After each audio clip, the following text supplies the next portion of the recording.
سلام يسوع. في واحدة بتقول أنا كانت علاقتي بربنا قوية جدا. كان ليا حبيبي وصديقي، وكنت بحكي له على تفاصيل يومي ودايما بتكلم معاه. كنت مرتاحة وسعيدة. دلوقتي أنا مش عارفة أكلم ربنا ولا أحكي، وحبه ليه قل. ولما أكلم ربنا بحس بحاجة تقيلة عليا، مع العلم إني بقرأ الكتاب المقدس وبعمل مطنيات، ولسه حاسة إن ربنا بعيد عني، وده محزني قوي. مش عارفة أحس بوجود ربنا زي ما كان في حياتي، وبقيت حزينة وببكي وبرضه مش قادرة أحكي معاه. أعمل إيه يا أبي؟ يا صاحبة السؤال ده يخليني أنا وإنتي أخدك لداود النبي. داود النبي كان دايما ليل نهار يسبح لربنا ويرنم لربنا، وكان دايما فرحان بربنا ومبتهج بيه زي ما انت كنت كده.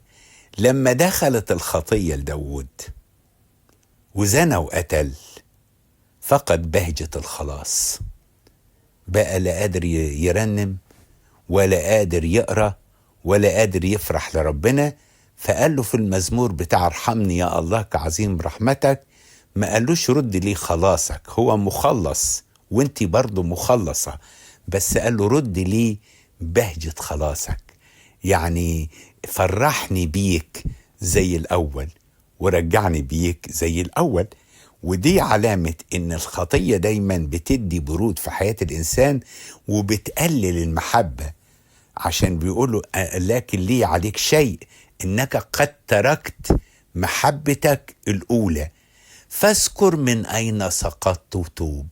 فأنت فكري إيه اللي أنت عملتيه زعلت فيه ربنا، وإيه اللي شغلت نفسك بيه عن ربنا.